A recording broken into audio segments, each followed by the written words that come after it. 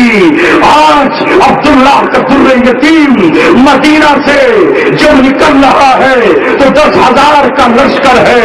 آج اس 10,000 کے لشکر سے وہ ابو سفیان جو کبھی غزوہ خندق میں اتراتا ہوا جاتا ہے، جو کبھی غزوہ احد میں 70 صحابہ کو قتل کر کے جس نے فتح کا اعلان کرتا ہوا واپس لوٹتا ہے، آج وہ ابو سفیان روتا ہوا جاتا ہے اور جا کے محمد رسول اللہ سے کہتا ہے، اے محمد رسول اللہ پھر صلح کر لیجیے، میرے شہر سے واپس لوٹ جائیے، میرے شہر پر چڑھائی مت کیجیے. لہذا وہ منتیں کرتا ہوا جاتا ہے. حضرت عباس اسے اپنے گھوڑے پر بٹھا لیتے ہیں. حضرت عمر کی نظر جب ابو سفیان پر پڑتی ہے تو تلوار لے کر ابو سفیان کی طرف دوڑتے ہیں اور حضرت عباس سے کہتے ہیں، عباس ابو سفیان کو چھوڑ دے، نہ اس سے معاہدہ ہے نہ ہم میں سے کسی نے امن دی ہے. تلوار کے ایک جھٹکے سے ابو سفیان کا سر قلم کر کے محمد کے قدموں میں نچھاور کرنا چاہتا ہوں، مگر حضرت عباس ابو سفیان کو بچا لیتے ہیں، رسول اللہ کی خدمت میں پیش کرتے ہیں. رسول اللہ کہتے ہیں، عباس ابو سفیان کو بتا دو آج تیرے بھتیجے کا لشکر 10,000 جوانوں پر مشتمل ہے، جو اس کے مقابلے پر آئے گا گھاس کی طرح اسے زمین سے کھلچ کر پھینک دیا جائے. نعرہ تکبیر، نعرہ تکبیر. حضرت مفتی صاحب 8 سال میں اللہ تبارک و تعالیٰ نے یہ منظر دکھایا. اے صلیبیوں، اے یہودیوں اور اے دنیا کے رافضیوں، ایران کے مجوسیوں، سن لو، اسلام کو کن کوئی قوت نہ روک سکی. تمہارے باپ دادا کسرا نے بھی کل یہی کہا تھا کہ محمد رسول اللہ کو اتنی جرأت طرف کہ وہ ہم سے کہے اسلم تسلم، ہم تو انہیں گرفتار کرائیں گے۔ آج بھی اسلام کی طاقت کو مجوسیوں کی طاقت نہیں روک پائے گی۔ محمد رسول اللہ کے دیوانوں کے پاس وہی قرآن ہے جو قیامت تک زندہ رہے گا۔ شکر مناؤ کہ اس امت نے قرآن کو کل طاقوں میں رکھ دیا تھا، لیکن اب امت کے دیوانوں نے قرآن کو طاقوں سے اٹھا کر اسے پڑھنا شروع کر دیا ہے۔ یہ انشاءاللہ پھر بدر کی تاریخ کو دہرائیں گے، یہ عہد کو پھر سے دہرائیں گے، یہ پھر سے خالد بن ولید بن کر تاریخ کے ماتھے پر پھر ابھریں گے۔ دنیا پھر سے جنگ یرموک کو سجتا ہوا دیکھے گی، یہ دنیا پھر سے جنگ حطین کو زندہ ہوتے ہوئے دیکھے گی، حضرت علی کی اس سرزمین کو دیکھے گی جہاں جنگ نہاوند میں خارجیوں سے حساب چکتا کیا گیا تھا۔ دنیا ایک بار پھر خلافت راشدہ کی تاریخ کو دیکھے گی جب ابو بکر صدیق نے اہل یمامہ سے مقابلہ کیا تھا اور مرتدین کا خاتمہ کیا تھا۔ دنیا پھر سے دیکھے گی جب مسلمہ کذاب کے مقابلے پر حضرت ابو بکر صدیق نے صحابہ کا دستہ روانہ کیا تھا۔ اسلام اب اٹھا ہے، اس نے اپنی گردن کو سیدھا کر لیا ہے۔ یاد رکھو محمد رسول اللہ کی امت شیروں کے معنی ہے۔ شیر جب کچھار سے باہر آتا ہے تو زخمی ہو جانے کے بعد اسے پھر دوبارہ پنجرے میں داخل نہیں کیا جا سکتا ہے۔ زخم کھا کر شیر اور زیادہ خطرناک اور خوفناک ہو جایا کرتا ہے، پھر اسے دوبارہ پنجروں میں واپس نہیں ڈالا جاتا۔ امت مسلمہ نے اب رسول پاک صلی اللہ علیہ وسلم کی احادیث کو پڑھ لیا ہے، سمجھ لیا ہے۔ امت مسلمہ نئے دور میں داخل ہو چکی ہے۔ سنو، علامہ اقبال نے اسی زمانے میں کہہ دیا تھا، نکل کے صحرا سے جس نے روما کی سلطنت کو الٹ دیا تھا، سنا ہے ترسیون سے میں نے وہ شیر پھر ہوشیار ہوگا۔ کل بھی ہم نے صلیبیوں اور عیسائیوں سے مقابلہ کیا اور آج پھر امت مسلمہ مقابلے پر ہے۔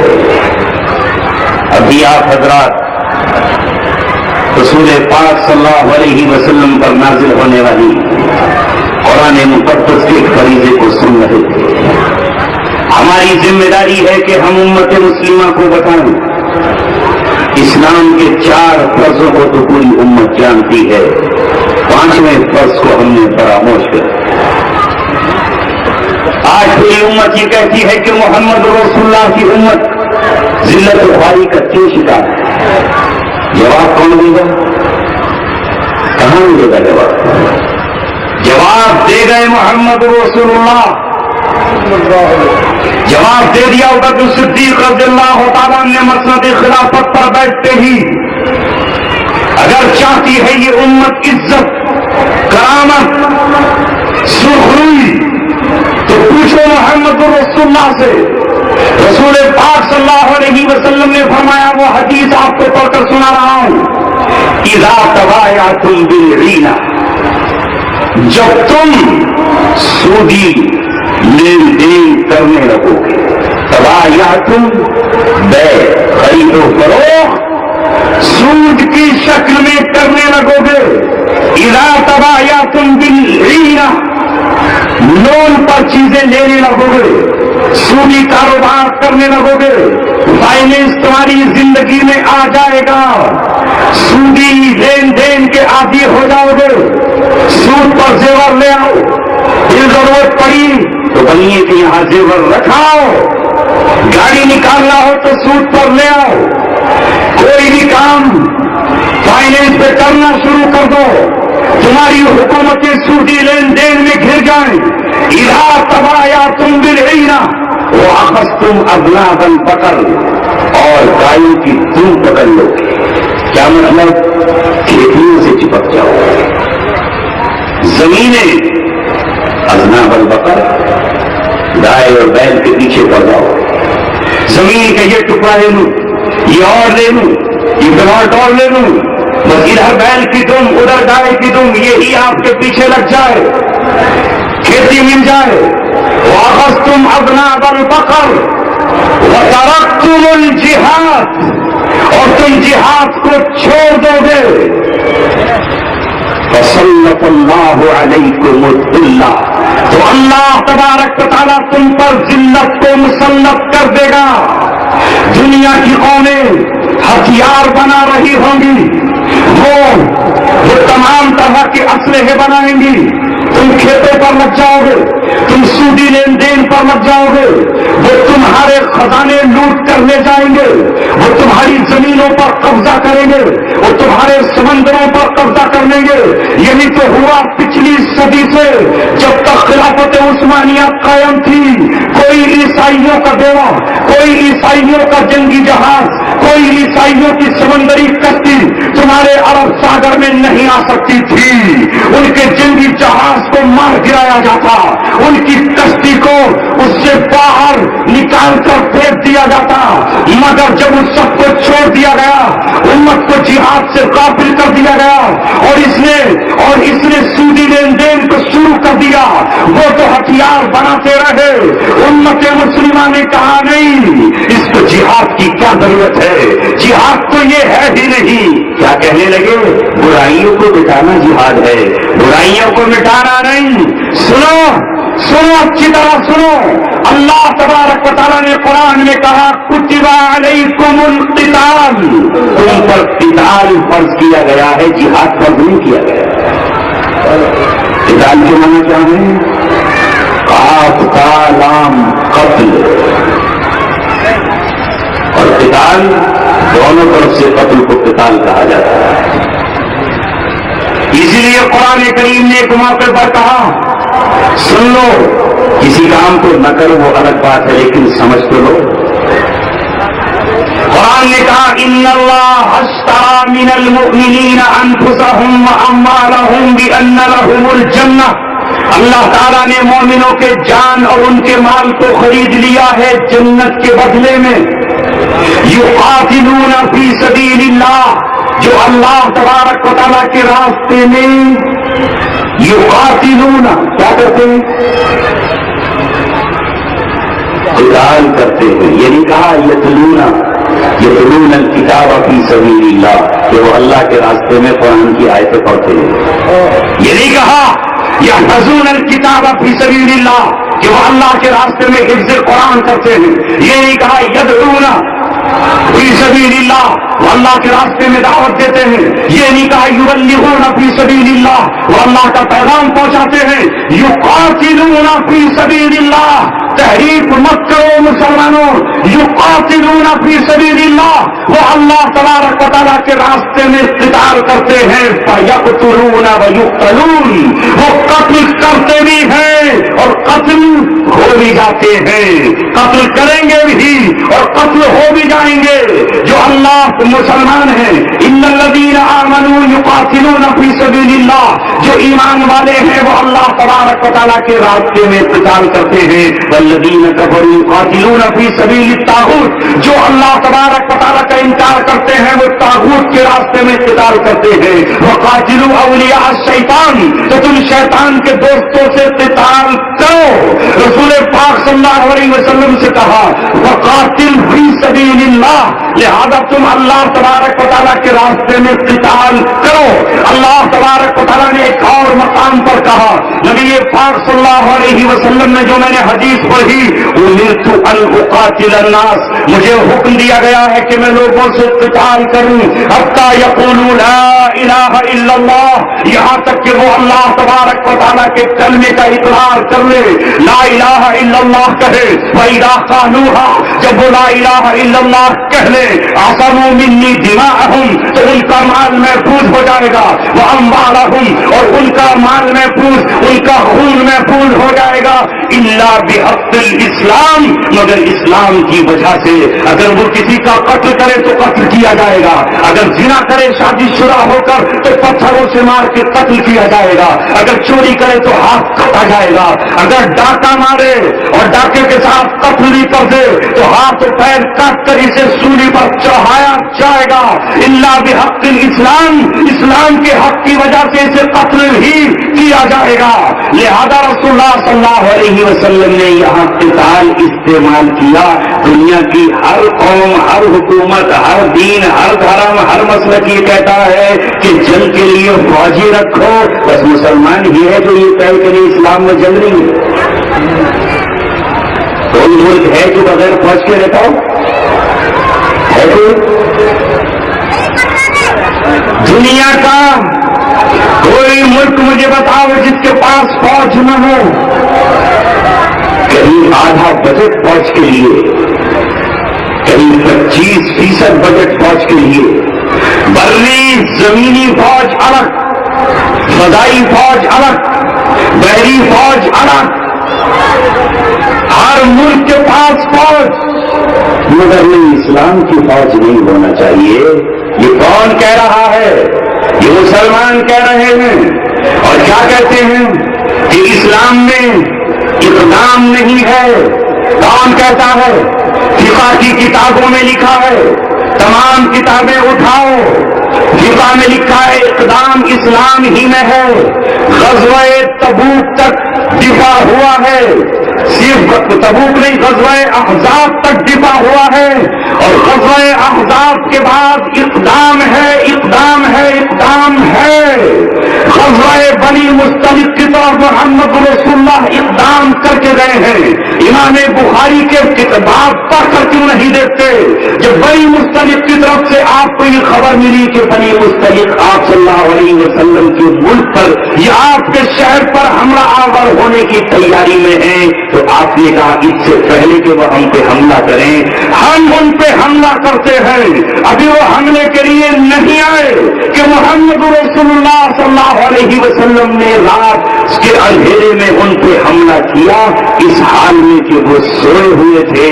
اور آپ صلی اللہ علیہ وسلم نے ان کے اونٹ اور ان کی بکریوں کو مال غنیمت بنایا. حضرت جویریہ اسی میں باندھی بن کر آئی جو رسول اللہ کی بیوی بنی. یہ اقدام نہیں ہے، یہ اقدام نہیں ہے، یہ اقدام ہے. مجھے آپ بتاؤ صحابہ کرام رضوان اللہ علیہم اجمعین، ابو بکر صدیق رضی اللہ تعالی عنہم اجمعین کی بات تو بعد میں ہے. نبی پاک صلی اللہ علیہ وسلم جب مکے کی طرف آئے تو یہ اقدام تھا کہ نہیں تھا؟ ارے مکے والے تھوڑی چڑھائی کر کے گئے، رسول اللہ کی کو تشریف لائے. آپ صلی اللہ علیہ وسلم نے صلح حدیبیہ کے بعد جب کہا اللہ نے انا فتحنا لک فتحا مبینا، تو اہل خیبر تھوڑی مدینہ کی طرف چڑھائی کر کے آئے. آپ صلی اللہ علیہ وسلم خیبر کی طرف رک کر کے گئے اور خیبر پر آپ نے چڑھائی کی اور خیبر کو فتح کیا. غزوہ احزاب کے بعد جب آپ ہتھیار اتار رہے تھے اور غسل کر رہے تھے تو جبریل نے کہا ہے محمد رسول اللہ ہتھیار اتار دیے آپ نے؟ ابھی میں نے تو اتارے نہیں ہیں، فرشتوں نے نہیں اتارے. غداری کرنے والے بنو قریظہ کے قلعوں پر چل کے چڑھائی کرنا ہے. میں ابھی پہنچ کر ان کے قلعوں کو گھیر کر ان کے دلوں میں رعب ڈالتا ہوں. بنو قریظہ کے قلعوں کو آپ نے گھیر لیا، یہ تو اقدام تھا. اگر اسلام اقدام نہ کرتا تو اسلام صرف مدینے میں گھر کے رہ جاتا. روم اور ایران اور فارس اور قیصر اور کسرا یہ ساری حکومتیں کہاں فتح ہوتی؟ کیا بات ہے! 17 مرتبہ محمود غزنوی ہندوستان کی طرف آئے، یہ اقدام نہ تھا؟ احمد شاہ ابدالی یہاں آئے، یہ اقدام نہ تھا؟ شیر شاہ سوری یہاں آئے، یہ اقدام نہ تھا؟ عمر ابن خطاب رضی اللہ تعالیٰ 10 سال اپنی فوجوں کو روانہ کرتے رہے، پرشین امپائر کی جڑیں ہلا دی اور پارس کی مجوسی طاقت کی قبر کھود دی اور ہمیشہ کے لیے مجوسیوں کے چراغ کو بجھا دیا. کسرا کی سلطنت کے ٹکڑے کر دیے، اس کے کنگن اتارے، اس کا تاج چھینا اور ہمیشہ کے لیے مجوسیوں کے تابوت میں اپنی کیل ٹھوک دی. کیا ایران حملہ کرنے کے لیے آیا تھا؟ یہ صحابہ ایران کی طرف گئے تھے، یہ اقدام نہ تھا؟ عیسائیوں اور یہودیوں سے ڈر کے ہم کہہ رہے ہیں کہ اسلام میں اقدام نہیں ہے. سنو قرآن کریم نے کہا كتب عليكم القتال وهو كره لكم وعسى أن تكرهوا شيئا وهو خير لكم وعسى أن تحبوا شيئا وهو شر لكم. اللہ تعالیٰ نے تم پر قتال فرض کیا ہے. ہو سکتا ہے کہ جو چیز تمہیں ناگوار گزر رہی ہو وہ اللہ تبارک و تعالیٰ تمہارے لیے پسند کرتا ہو. آپریشن کو کون پسند کرتا ہے؟ مگر جب تھوڑا ہو جاتا ہے تو آپریشن کرانا ہی پڑتا ہے ڈاکٹر صاحب کے مشورے سے. لیکن یہ آپریشن ہی آپ کے لیے بہتر ہے. پسندیدہ کس کو ہے؟ نا ڈاکٹر چاہتا ہے کہ آپریشن ہونا، مریض چاہتا ہے. مگر یہ آپریشن اب لازمی ہے. آپریشن نہیں ہوگا تو انسان مر جائے گا، وہ حصہ گل جائے گا، وہ کینسر آگے بڑھ جائے گا. وہ آسان تو شر لکم. تم تو چاہتے ہو کہ انجیکشن نہ لگے، تم تو چاہتے ہو کہ خالی ٹیبلٹ سے کام چل جائے، مگر یہاں انجیکشن لازمی ہے. تم تو چاہتے ہو کہ آپریشن نہ ہو، تم تو چاہتے ہو کہ یہ آنکھ نہ کٹے، مگر ڈاکٹر کہتا ہے کہ آنکھ نہ کٹی تو اپینڈکس ہو چکا ہے، تم مر جاؤ گے، بست ہو جائے گا، پھٹ جائے گا پورا جسم، اور تمہارا یہ تمہارا جو سیپٹک ہے یہ پورے جسم میں پھیل جائے گا. تو وہ جو زہریلے کینسر کے پھوڑے ہیں جب تک ان کا آپریشن نہیں ہوگا وہ پورے سماج کو برباد کر ڈالیں گے، وہ ختم کر دیں گے. اس لیے اللہ تبارک و تعالیٰ نے آخری پیغمبر محمد صلی اللہ علیہ وسلم پر جہاد کو فرض کیا ہے. جہاد رحمت ہے، تباہی اور فساد نہیں ہے. لہذا جن نبیوں پر، جن رسولوں پر جہاد فرض نہیں ہوا ان کی امتیں تباہ کر دی گئی، ختم کر دی گئی، کوئی نہیں بچا. جہاد کی رحمت یہ ہے کہ جہاد میں صرف وہی مارے جاتے ہیں جو میدان جنگ میں نکلتے ہیں. جہاد کی برکت سے بوڑھے بچ جاتے ہیں، جہاد کی برکت سے عورتیں بچ جاتی ہیں، جہاد کی برکت سے جو ہتھیار پھینک دے وہ بچ جاتے ہیں، جہاد کی برکت سے جو قید ہو جائے وہ بچ جاتے ہیں، جہاد کی برکت سے جو پادری ہیں جو لڑتے نہیں وہ بچ جاتے ہیں، جہاد کی برکت سے جو غلام بنا لیے جائے وہ بچ جاتے ہیں. تو جہاد رحمت ہوا. اور جس نبی پر جہاد فرض نہیں ہوتا اس نبی کی مخالفت کرنے والا کوئی نہیں بچتا. ان کے بچے، بوڑھے، جوان، عورتیں سب کے سب زلزلوں اور تباہی اور طوفان کی شکل میں ختم کر رہے ہیں.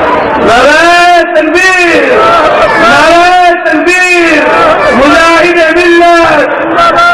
اس لیے اگر رسول اللہ صلی اللہ علیہ وسلم پر جہاد فرض نہ ہوتا تو یہ جو زلزلہ نیپال میں آیا ہے یہ خالی نیپال میں نہیں آتا، یہ خالی نیپال میں نہیں آتا اور چھوڑے سے علاقے پر نہیں آتا. یہ بہت پہلے آ چکا ہوتا اور امریکہ اور برطانیہ اور فرانس اور جاپان اور نیپال اور ساری دنیا کے خدا کے باغیوں کو نکل جاتا، کوئی نہیں بچتا. زمین پر اللہ تبارک و تعالیٰ کا ایک باقی نہیں بچتا. حضرت نوح کی قوم کی طرح، فرعون کی قوم کی طرح، قوم لوط اور قوم سمود کی طرح سب کے سب ہلاک کر دیے جاتے.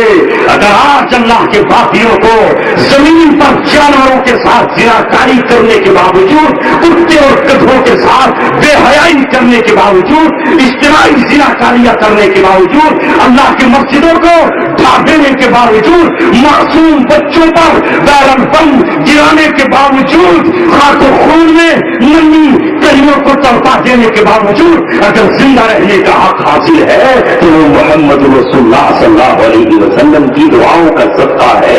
اور آپ کی وجہ سے کہ اللہ نے آپ پر جہاد کو فرض کیا ہے، صرف وہی قتل کیے جائیں گے جو مقابلے پر نکلیں گے، جو میدان جنگ میں ہر دھرمی پر آ جائیں گے. ان پر قاضی ہونے سے پہلے اگر وہ ہتھیار پھینک دیں اور توبہ کر لیں گے تو انہیں قتل نہیں کیا جائے گا. لیکن اگر ان پہ قدرت پالی جائے گی تو اللہ تبارک و تعالیٰ یہ کہتا ہے چاہو تو ابھی انہیں قیدی بنا لو، چاہو تو انہیں خودیاں لے کر چھوڑ دو، اور چاہو تو انہیں ختم کرو. یہ دنیا کا قانون بھی ہے، اسلام کا بھی ہے، عام دستور بھی ہے، اس میں گھبرانے کی کیا ضرورت ہے. آج اسلام کو ہم نے یہ سمجھ لیا کہ اسلام صرف چند دوہے سنا دینے کا نام، اسلام چند کویتائیں پڑھ دینے کا نام، اسلام چند نعتیں گنگنا دینے کا نام ہے. نہیں میرے عزیزو، اسلام ایک ایسا دین ہے جو انقلاب برپا کرنے کے لیے آیا ہے، جو ماں کو عصمت دینے، جو عورتوں کو آبرو اور پاکیزگی دینے کے لیے آیا ہے، جو زمین سے فتنے اور فساد کو ختم کرنے آیا ہے، جو قاتلوں کے ہاتھ سے تلوار چھیننے کے لیے آیا ہے، جو زانیوں کو سزا دینے آیا ہے، جو چوروں کے ہاتھ کاٹنے اور قلم کرنے آیا ہے، جو ڈاکوؤں کو سولیوں پر لٹکانے کے لیے آیا ہے، جو شرابیوں کے ہاتھ سے شراب کے پیالے چھین کر اور پھر بھی چورے چھپے اگر کوئی پیے تو ان کی کمروں پر کوڑے لگانے کے لیے آیا ہے، جو ڈرگس اور نشہور چیزوں کے کاروبار کو بند کرنے کے لیے آیا ہے۔ اسلام سودی لین دین کو مٹانے کے لیے آیا ہے۔ اسلام کمپرومائز کرنے کے لیے نہیں آیا۔ اسلام اتنی طاقت اور قوت حاصل کرنے کے لیے اپنے ماننے والوں سے کہتا ہے وَأَعِدُّوا لَهُم مَا اسْتَطَعْتُم مِّن قُوَّةٍ۔ اگر باطل قوت اکٹھی کر رہا ہے، باطل نظام کو پھیلانے کے لیے، شراب کو عام کرنے کے لیے، عورتوں کو ننگا نچانے کے لیے، زنا بالجبر کرنے کے لیے، لڑکیوں کو اغوا کرنے کے لیے، ان کے پیر میں گھنگرو باندھ کر جبرن انہیں نچانے کے لیے، معصوم بچیوں کو چرا کر انہیں کوٹھوں کی طوائف بنانے کے لیے، تو تم قوت اور طاقت اکٹھی کیوں نہیں کرتے ان ظالموں سے مظلوم بچیوں کو چھڑانے کے لیے، ان کے سر پہ دوپٹہ ڈالنے کے لیے، ان ننھی جانوں کو ان کی قید سے چھڑانے کے لیے تم طاقت اکٹھی کرو۔ مستطعتم من قوة ومن رباط الخيل، تم بھی گھوڑے پالو۔ رسول اللہ گھوڑے کی پیشانی پر ہاتھ پھیرتے جاتے ہیں اور کہتے جاتے ہیں اللہ نے گھوڑے کی پیشانی میں خیر رکھی ہے، اس گھوڑے کی پیشانی میں خیر رکھی ہے۔ اگر کوئی مسلمان اس گھوڑے کو اس نیت سے پالتا ہے کہ وہ اس کی پشت پہ سوار ہو کر فسادیوں کو لگام لگائے گا، فسادیوں کی کمر توڑے گا، فسادیوں کا مقابلہ کرے گا، تو اس گھوڑے کو اگر وہ چارہ کھلاتا ہے تو چارہ کھلانے پر ثواب ہے۔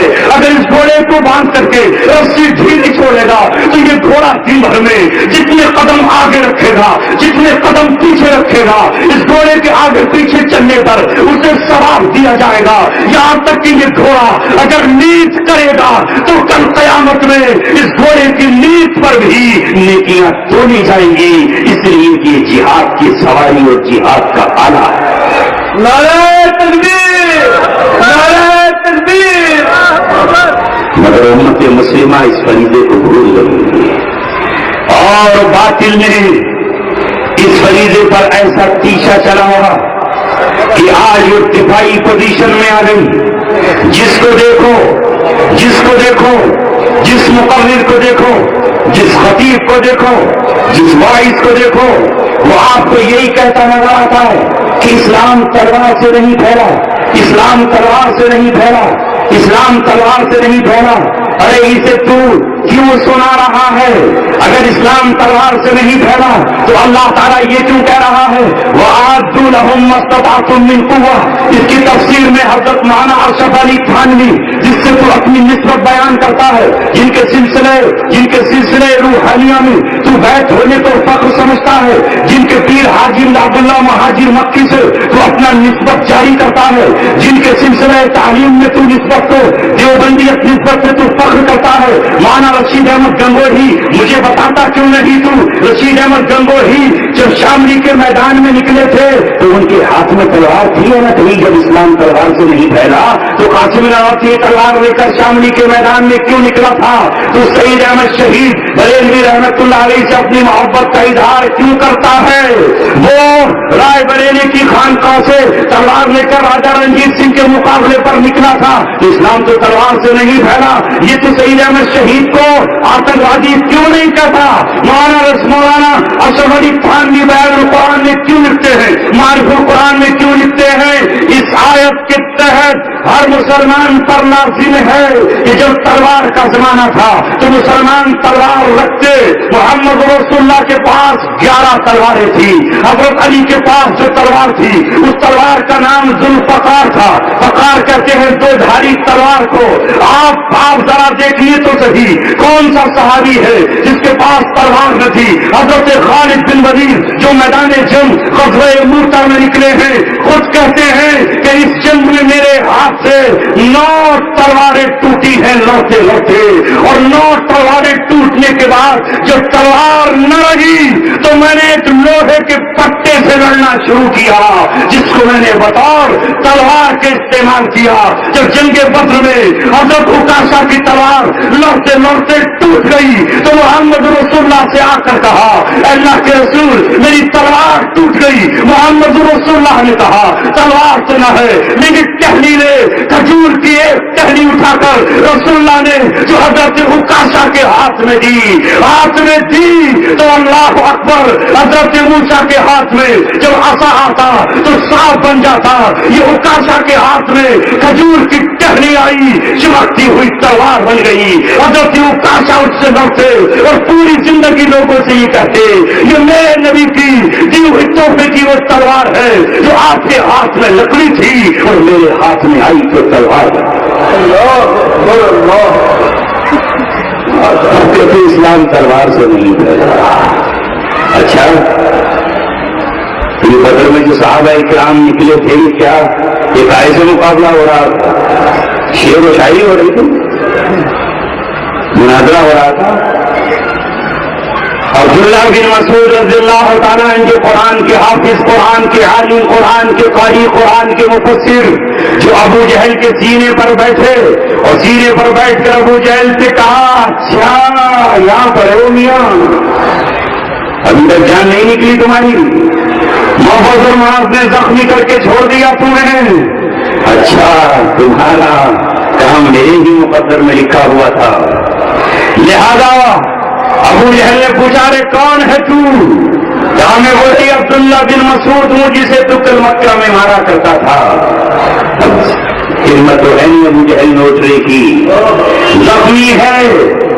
ابو جہل نے کہا کاش مجھے کوئی قریشی میرے برابر کا مار دیتا، مگر اللہ تبارک و تعالیٰ نے مقدر میں حضرت عبداللہ بن مسعود قرآن کے عالم حافظ قاری کے لکھا ہوا تھا، لہذا اپنی تلوار سوتی تو ابو جہل نے کہا ارے تیری تلوار تو میری تلوار سے گھٹیا اور کمتر ہے، تو غلام ہے، تو ہم سے کمتر ہے، لے میرے ہی بغل میں پڑی ہوئی میری تلوار کھینچ لے اور میری تلوار سے میرا گلا کاٹ دے، کم سے کم مرتے وقت یہ تو ہو کہ میں اپنی ہی تلوار سے ایک قریشی کی تلوار سے میرا سر قلم ہوا، اور چل اتنی مہربانی کر دے کہ ذرا میری گردن کو بڑی کر کے کاٹنا، جب ساروں کی گردنیں ناپی جائیں تو سردار کی گردن ذریعہ بڑا نظر آئے، اسی کی تلوار سے سر اس کا قلم کر کے محمد رسول اللہ کی طرف جب لے کر آئے تو پیشانی آپ کے انگلیوں میں تھی، اور جب اس کا سر لا کر محمد رسول اللہ کے قدموں میں رکھا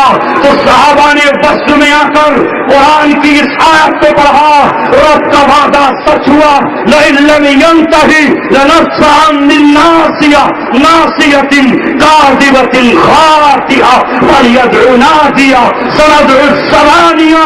اللہ نے کہا تھا اگر یہ باز نہیں آیا تو ہم اس کی خطا کار پیشانی کو، گناہ گار جھوٹی پیشانی کو پکڑیں گے، اور اللہ نے اعلان کر دیا تھا مکہ میں تو اپنی فوجوں کو بلا لے، ہم اپنی فوجوں کو بلائیں گے، تو اپنے پیادوں کو بلا لے، ہم اپنے لشکر کو بلائیں گے۔ اللہ نے بلا لیا، صحابہ نے کہا اللہ نے جو مکے میں چیلنج کیا تھا آج اللہ نے اس کی پیشانی کو پکڑ لیا، یہ ہاتھ عبداللہ بن مسعود کا نہیں، یہ اللہ کا ہاتھ ہے، ہاتھ ہے مومن کا، اللہ کا ہاتھ، خدائے لم یزل کا دست قدرت تو زواں تو ہے۔ یہ عبداللہ بن مسعود کی تلوار میں ابو جہل کا خاتمہ کیا یا نہیں کیا؟ کیسے پھیلا؟ یہ 70 یہاں ختم نہ ہوتے تلوار میں تو ایسی پھیل جاتا۔ یہ قادسیہ میں جو ایران کی فوجیں آئیں، جہاں ہاتھیوں پر فوج سوار ہو کر آئی تھی، ارے پڑھو تو اپنی تاریخ، مگر تاریخ نہیں پڑھ رہا، پتہ نہیں یہودی نے کون سا جادو کر دیا۔ اس ٹیلی ویژن نے فرعون کے جادوگروں والا کام کر کے دکھا دیا ہے۔ وہ جو فرعون کے جادوگر آئے تھے اور پوری قوم کو آ کے سحر کر دیا تھا، ان کے سحر اور جادو کی وجہ سے وہ لکڑیاں اور رسیاں سانپ بنی ہوئی نظر آ رہی تھی، ایسی ہر گھر میں ٹیلی ویژن کی شکل میں ایک جادوگر بیٹھا ہے، کہیں کوئی کہیں کوئی کہیں کوئی، اور وہ جادوگر آپ کو کہہ رہا ہے کہ اسلام اخلاق کے زور سے پھیلا، اسلام تلوار کے زور سے نہیں پھیلا۔ ارے جب سے تلوار چھوڑی مسلمان نے اسلام سمٹ گیا۔ وہ ایک پٹی سے ملنے کے دوڑ پڑے، وہ جنگی تیارے لے کر دوڑ پڑے، انہوں نے یورپ ہم سے واپس لے لیا، انہوں نے اسپین ہم سے واپس لیا، انہوں نے ٹرکی ہم سے چھین لیا، یہاں تک کہ جزیرہ عرب میں دوڑے، عراق ہم سے چھین لیا، ملک شام ہم سے چھین لیا، مکہ اور مدینہ اپنے جبروں میں لیا، نہر سوئس بنا کر کے دو ٹکڑے جزیرہ عرب کے کر دیے۔ آج عراق میں امت مسلمہ تڑپ رہی ہے، فلسطین میں فلسطینی قوم تڑپ رہی ہے، امریکہ کی جیلوں میں علماء قید ہے، اور ہماری بیٹیاں اور بہنیں قید ہے، اور یہ کہہ رہا ہے کہ اسلام اخلاق سے پھیلا ہے۔ رب دو جہاں کی قسم، جو مسلم شہزادوں کے ہاتھ میں تلواریں تھیں تو محمد بن قاسم اسے لہراتا ہوا آیا تھا، اور سندھ کی سرزمین پر آ کر یہی سندھ جو آج پاکستان کے علاقے میں ہے، جیل کے دروازے توڑ کر اور اس کی دیواروں کو ٹھوکروں سے روند کر اپنی بہنوں کے پاس پہنچ کر یہ کہا تھا کہ جب تک ہم زندہ ہیں، جب تک ہماری کلائیاں زندہ ہیں، کون ہے جو تمہیں قید کر سکتا ہے؟ وہ کون سی دیوار ہے جو سورج کی کرنوں کا اجالا روک سکتی ہے؟ آؤ بہنوں چلو، تمہارا انتظار بغداد کا خلیفہ کر رہا ہے۔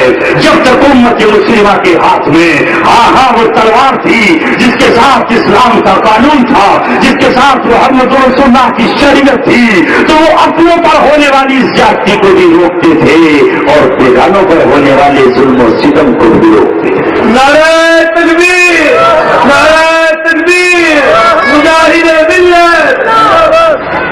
جب جنگ قادسیہ میں ہاتھیوں پر بیٹھ کر آئے ایرانی اور مجوسی تو صحابہ کرام کہ ان کے ہاتھیوں کو دیکھ کر بھٹک گئے، چونکہ عرب کے اونٹوں نے ہاتھی نہیں دیکھے تھے، عرب کے گھوڑوں نے ہاتھیوں کو نہیں دیکھا تھا۔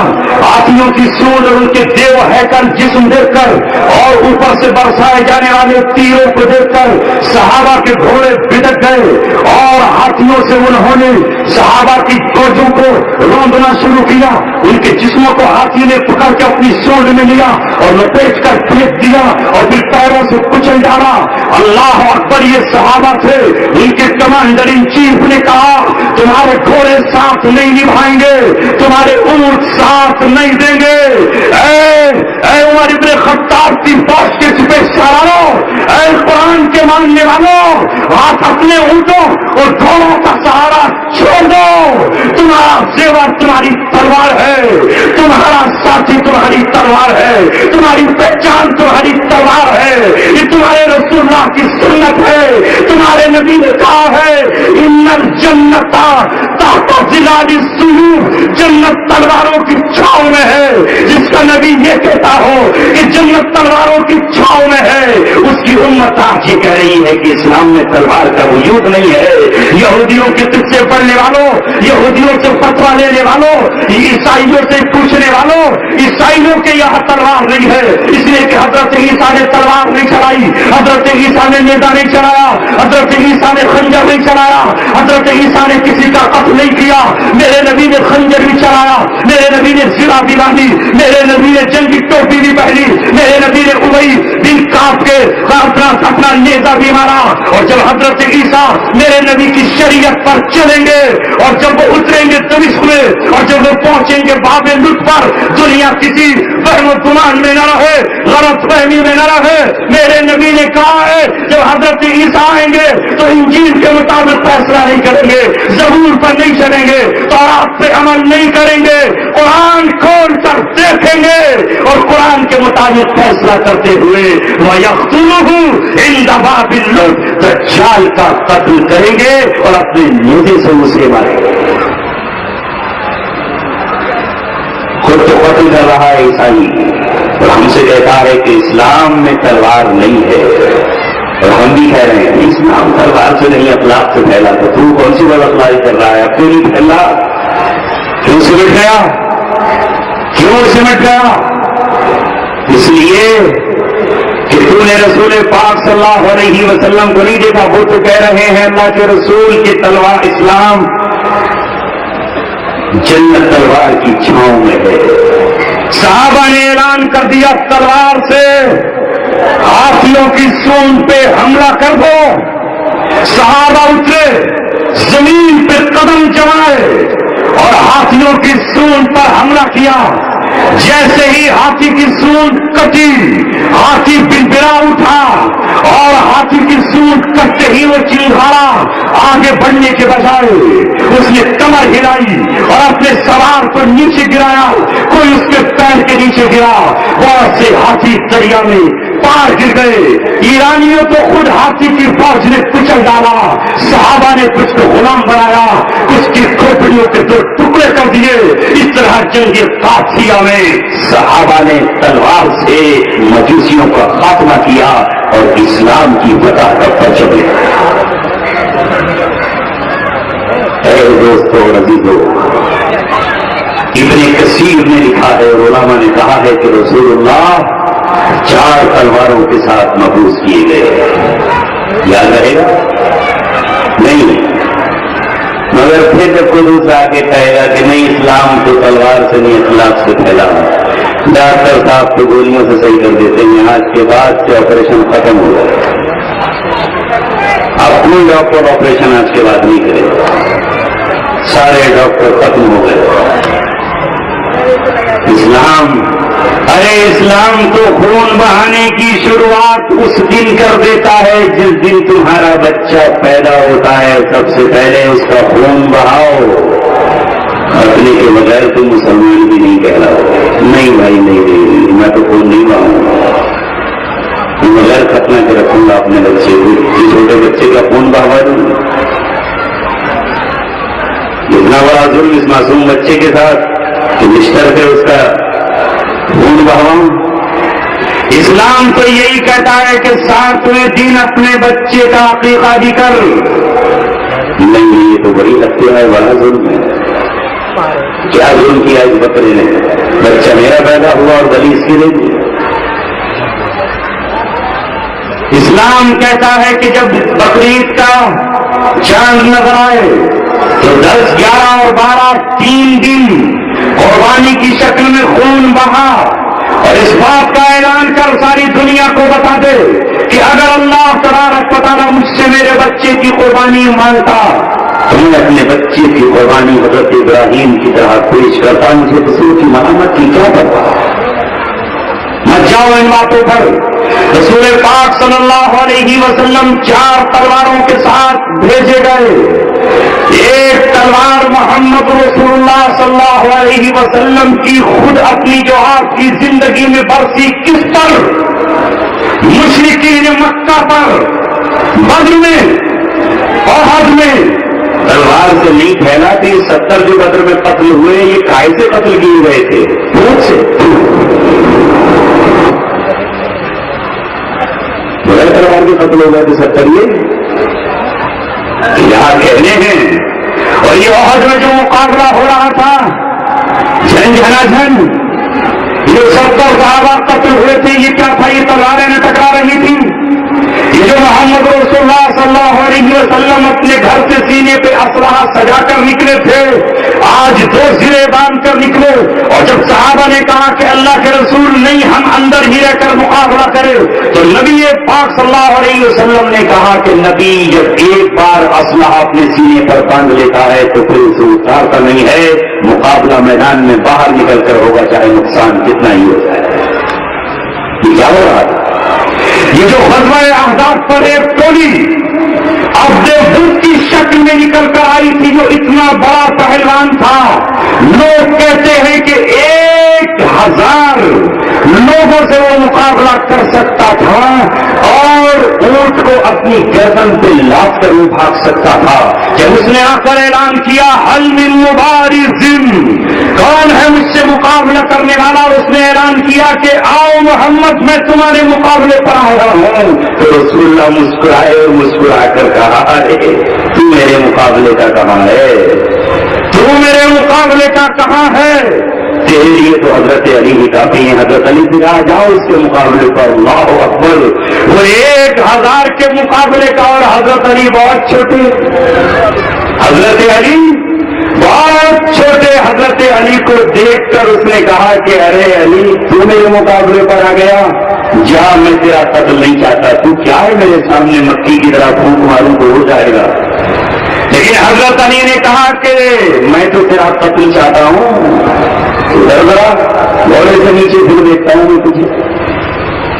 جب گھوڑے سے نیچے اترا حضرت علی رضی اللہ تعالیٰ عنہ سے مقابلے کے لیے، تو حضرت علی رضی اللہ تعالیٰ عنہ تو وہ دیکھ رہا ہے کہ اتنا چھوٹا سا آدمی کیا میرا مقابلہ کرے گا، مگر اللہ اکبر حضرت علی نے جو فیصلے کھیلے اس سے، تو حضرت علی ایک دم ختم کہاں کرنا چاہتے تھے گا تھوڑی دیر ذرا مذاق تو رہے تیرے ساتھ، دیکھو صحیح تو کتنا بڑا پہلوان ہے. اسے اتنا دو آیا اتنا دو آیا اتنا دو آیا کہ وہ ہانپ گیا، تھک گیا.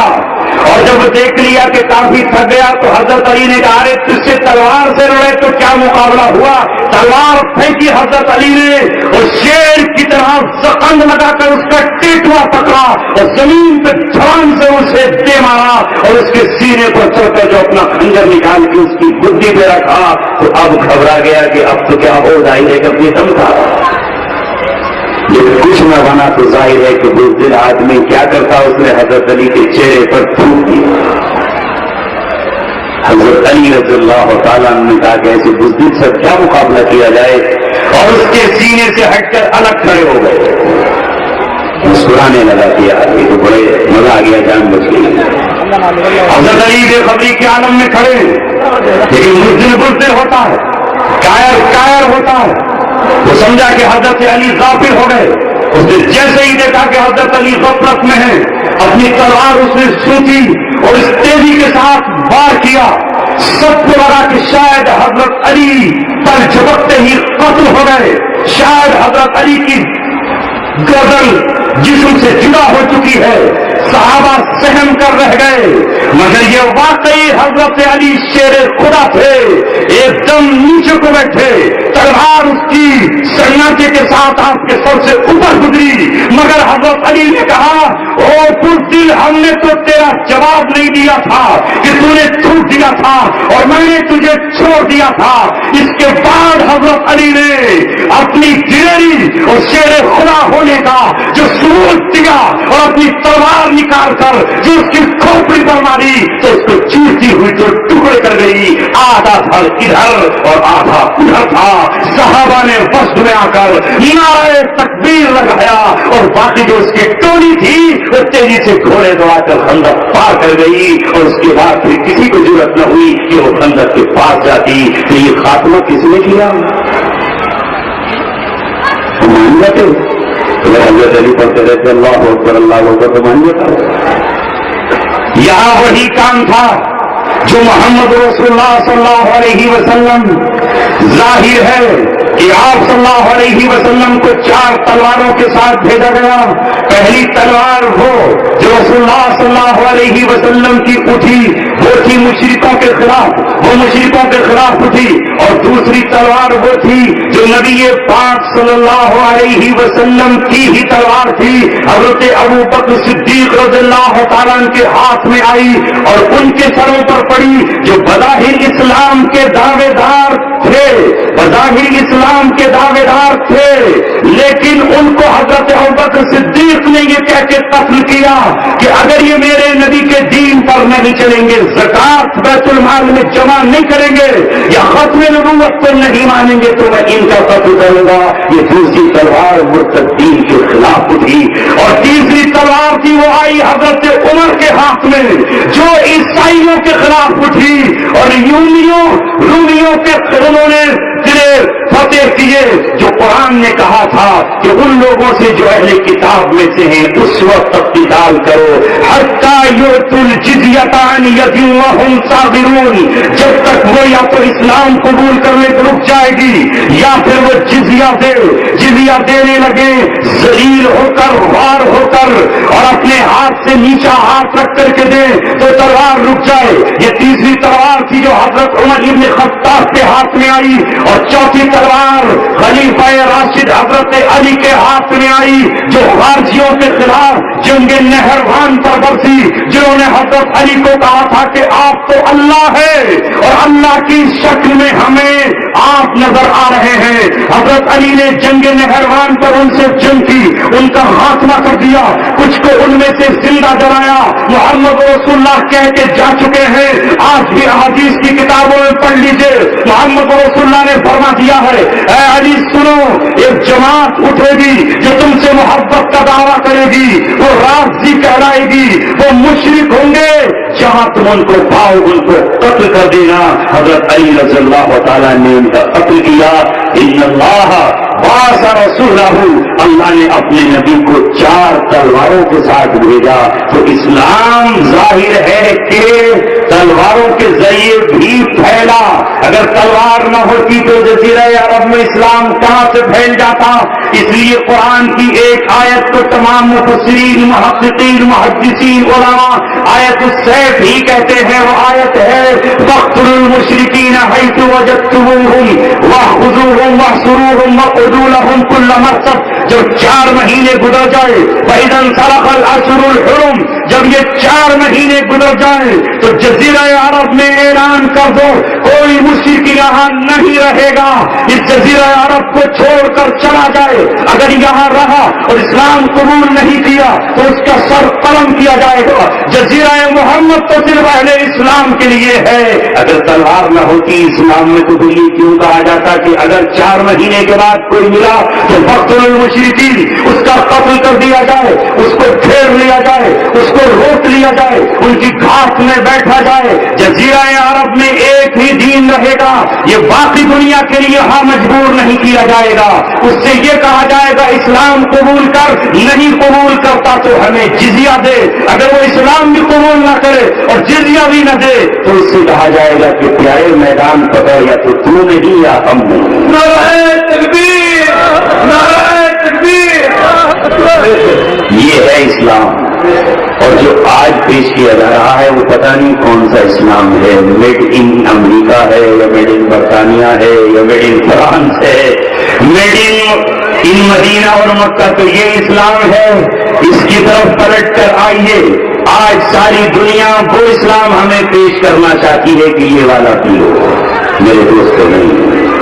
1400 برس پہلے جو اسلام آیا ہے اسی کی طرف پلٹ آؤ، اور انشاءاللہ وہ دور ان قریب آنے ہی والا ہے، اسے کوئی نہیں روک پائے گا۔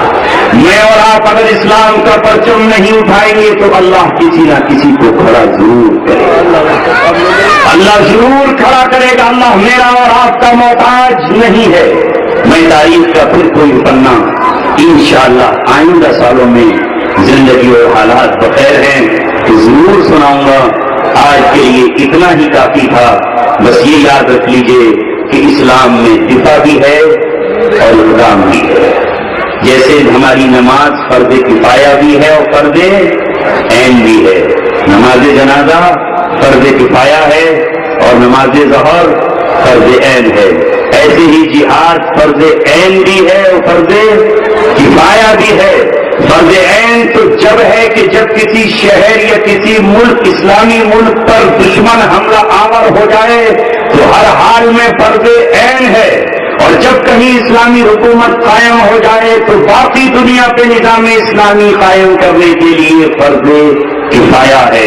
ایک جماعت قائم کرے تو باقی گناہگار نہیں ہوگی، اور کوئی بھی نہ کرے تو سب کے سب گناہگار ہوں گے۔